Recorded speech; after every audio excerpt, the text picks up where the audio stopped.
dinde sadece mesela için ilk o çarpmışlar ki bir maşın vurur. Ne bileyim en evvel dediler intihardı, yani o intihar dövdü, yani o intiharla bağlı başka hiçbir şey yok da olabilmez ya da. Mühafizə orqanları deyir ki, biz her bir insanmış üzerinde işlemeliyik ama yani ki o intihar mümkün değildi de. Ben Elgün'ün etrafı, Elgün'ü tanıyan, bilen hamı bilir ki o mümkünsüz bir şeydi, intihar olabilmez. Olabilmez. Ben şu an hayatta oluşağıydı. Neye göre intihar eləməliydi ki, yani o versiya yoktu da yani. Bəli, gördüğünüz Azərbaycan xalqı. Videonun ardını Telegram Diktator TV, Telegramda Diktator TV kanalında izləyə bilərsiniz. 2 dəqiqə yarımlıq videodur. Elcünün anası danışır. Və eşitdiniz. Elcünün anası deyir ki, mənim oğlum, ana deyir ki, mənim oğlum intihar eləyə bilməz. Həyat dolu bir insan idi. Bəli. Niyə intihar eləməlidir? 100 baldan universitetə daxil olmuş. İndi o videoda qeyd edir. Məsələn, anası deyir ki, biz deyir onun universitetə qeyd eləməyə, universitetə daxil olmanı qeyd eləməyə planlaşdırırdıq. Bəzi planlarımız var idi. Uşağın bəzi planları var idi. Amma ana deyir, oğlum intihar eləyə bilməz. Amma Azərbaycan hakimiyyəti uşağın qanını elə intihardan batırdı.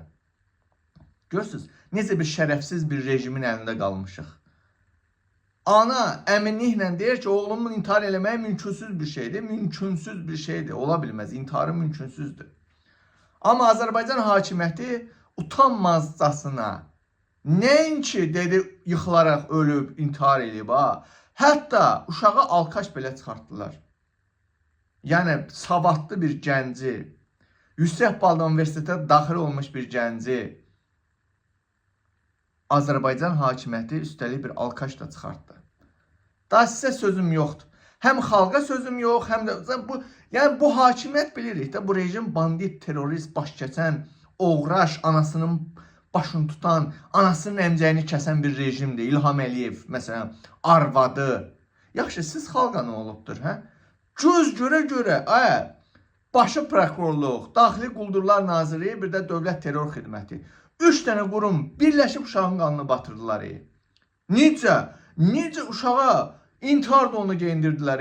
Necə ilahi? Anası deyir ki, o videoda, deyir ki, biz deyir gördük döyülmüşdü, həkim də dedi döyülmüşdü. Amma Azərbaycan hakimiyyəti deyir ki, çıxdı, utanmazcasına çıxdı, deyir ki, yox deyir. Orada deyir, biz deyir döyülmə faktına rast gəlmədik, döyülmə əlamətlərinə rast gəlmədik. Necə bir utanmaz bir hakimiyyətdir bu? Ona görə ay millət, sabah iyunun 1-i dünyada beynəlxalq uşaqlar günüdür. Sabah saat 15:00-da 28 may metrosunun qarşısında Elgün üçün susma analar mitingi. Bunu mən, digər blogerlər və yaxud da müxalifət təşkil eləmir. Bunu namusu, qeyrəti, vicdanı olan və övladı olan valideynlər təşkil edəcək sabah. Elgünün plakatlarını tutacaq, şəklini tutacaq. Elgün üçün susma. Sabah saat 15:00-da. Gəncə şəhərində də sabah belə bir aksiya, Elgün üçün susma aksiyası təyin olunubdur. Azərbaycan xalqı, mən həmişə demişim, yenə deyirəm, deyəcəm də, susduqca sıra sənə gələcək. Susduqca növbəti Elgün sənin övladın olacaq. Elgünün qanını batırmağa qoymayaq. Bu rejim Elgünün qanını batırdı. Sən icazə vermə. Sən icazə versən, növbəti Elgün sənin balan olacaq. Sabah saat 15:00 28 may metrosu. Elgünün şəkillərindən çıx, denən Elgünün qanı yerdə qalmasın. Cinayətkarlar tapılıb cəzalandırılsın.